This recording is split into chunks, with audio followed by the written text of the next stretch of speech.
क्या ऐसा हो सकता है कि कोई व्यक्ति इंग्लिश सीख करके बहुत ऊंचे लेवल पे पहुंच जाए, लाखों और करोड़ों की अर्निंग करे? हाँ, ऐसा हो सकता है, ये पॉसिबल है। हो सकता है आप अपनी लाइफ में बहुत कम ऐसे लोगों से मिले हों, लेकिन मेरा यकीन करिए, मेरी नॉलेज में बहुत सारे ऐसे लोग हैं जो आज इंग्लिश सीख करके बहुत अच्छे लेवल पे हैं। क्योंकि मैंने अपनी जिंदगी का बहुत लंबा समय इंटरनेशनल कॉल सेंटर्स को दिया है, तो मैं ये जानता हूं मेरे कई सारे ऐसे फ्रेंड्स हैं जिन्होंने इंग्लिश सीखी, कॉल सेंटर्स में एंट्री की और आज बड़ी बड़ी मल्टीनेशनल कंपनीज में वो बहुत अच्छी पोस्ट पर हैं और बहुत अच्छे लेवल की अर्निंग कर रहे हैं। क्योंकि मैं एक यूट्यूबर हूं, एक ऑथर हूं, एक ब्लॉगर भी हूं, तो मैं कई ऐसे ब्लॉगर्स को जानता हूं, एसईओ एक्सपर्ट्स को जानता हूं, डिजिटल मार्केटर्स को जानता हूं, यूट्यूबर्स को जानता हूं जो बहुत अच्छे लेवल पर अर्निंग कर रहे हैं और इंग्लिश सीख करके ही उनकी लाइफ में एक चेंज आया। आज के इस वीडियो में मैं ऐसे एक व्यक्ति की डायरी के एक पन्ने को आपके सामने रखने वाला हूं। बहुत ही इंस्पिरेशनल है और मैं आपसे ये रिक्वेस्ट करूंगा कि एक एक वर्ड को, एक एक सेंटेंस को दिल से महसूस करिएगा। ऐसा सोचिएगा कि जैसे ये आप ही के साथ हो रहा है या होगा आने वाले समय में, यह आपकी लाइफ में बहुत बड़ा चेंज ला सकता है, आपकी सोच में।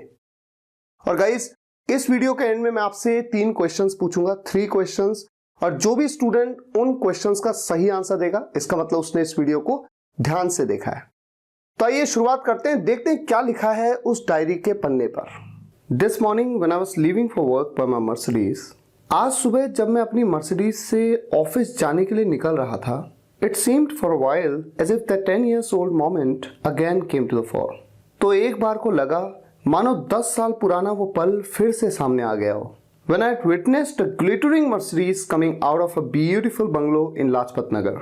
जब लाजपत नगर में मैंने एक चमचमाती मर्सिडीज को एक खूबसूरत बंगले से बाहर निकलते हुए देखा था। And at that instance, in my longing eyes, there was as if a dream to achieve that status। और उस एक पल में मेरी तरसती आंखों को मानो उस रुतबे को पाने का ख्वाब सा था। I wish I also had this much money। काश मेरे पास भी इतना पैसा होता। I would have been able to build a luxurious house for my parents। मैं अपने मम्मी पापा के लिए एक आलीशान घर बना पाता। I would have been able to buy such a luxurious car, I thought। मैं एक ऐसी शानदार कार खरीद पाता, मैंने सोचा। Those days I had no idea how much that car would cost and how much that house would have cost one। उन दिनों तो मुझे ये भी नहीं पता था कि वो कार कितने की थी और वो घर कितने का बना होगा। बट यस, दिस काश इज अ वंडरफुल वर्ड। पर हाँ, ये काश बहुत ही कमाल का शब्द है। If it makes a strong hold in your brain, nothing remains impossible. अगर ये आपके दिमाग में एक मजबूत जगह बना ले तो कुछ भी नामुमकिन नहीं रह जाता। Isn't it called the law of attraction? इसी को तो आकर्षण का नियम कहते हैं ना? Yes it is. हाँ, बिल्कुल। If you crave for something with extreme obsession, you undoubtedly achieve it। यदि आप बहुत ज़्यादा जुनून के साथ किसी चीज़ के लिए तरसते हैं तो आप उसे निस्संदेह प्राप्त कर लेते हैं। But yes, the desire should be firm like a rock। पर हाँ, इच्छा एक चट्टान की तरह मजबूत होनी चाहिए, दृढ़ होनी चाहिए। Today I realize if I want to give credit for all my achievements to any one thing which has brought me here to this level, it's English। आज मुझे महसूस होता है कि मेरी सभी उपलब्धियों का श्रेय अगर मैं किसी एक चीज को देना चाहूं जिसने मुझे यहां तक पहुंचाया है, तो वो है इंग्लिश।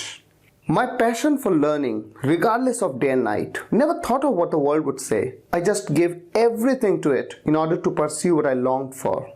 इंग्लिश सीखने का मेरा जुनून दिन और रात से बेपरवाह, दुनिया क्या बोलेगी कभी सोचा नहीं। बस जो पाने की ख्वाहिश दिल में थी, मैंने उसे पाने के लिए जी जान लगा दी। Annoyed my friends and family for almost 2 years। करीब 2 साल अपने दोस्तों और परिवार वालों को नाराज किया। Imprisoned myself in the walls of the house। अपने आप को घर की चारदीवारी में कैद सा कर लिया। Spent the whole day in English books, English newspapers, English movies, English songs। It was my world। दिन भर इंग्लिश की किताबें, English newspaper, English movies, English songs में घुसा रहा। बस यही मेरी दुनिया थी। I swear the 2 years that I sacrificed, all credit goes to that only। कसम से वो 2 साल जो मैंने सेक्रीफाइस किया, आज ये सब उसी की बदौलत है। Hadn't I learned English then? And if I'd valued others more than myself, how could I be here? अगर मैंने उस वक्त इंग्लिश नहीं सीखी होती और अगर दिन दुनिया की परवाह की होती तो आज यहाँ कैसे पहुँच पाता? Now I have my own house, cars, mom dad are proud of me. We celebrate everyone's birthday anniversary with pomp. I invest a lot of money in such small but valuable moments, bring lots of gifts and make these moments memorable. आज मेरा खुद का घर है, गाड़ियां हैं, mummy papa को मुझ पर गर्व है। हम परिवार के हर व्यक्ति का बर्थडे, हर सालगिरह धूमधाम से मनाते हैं। मैं इन छोटी छोटी पर कीमती खुशियों पर खूब पैसे लगाता हूँ, खूब गिफ्ट्स लाता हूँ और इन पलों को यादगार बना देता हूँ। How change the time is now, कितना बदल चुका है वक्त। I drive on the same roads but now it differs, मैं उन्हीं रास्तों से गुजरता हूँ पर अब फर्क है। Those days I used to go office by bus, now I travel by my own Mercedes. उन दिनों मैं बस से ऑफिस जाता था, आज अपनी खुद की मर्सिडीज से जाता हूँ। Then I used to work for someone else, now I have people working for me in my own office.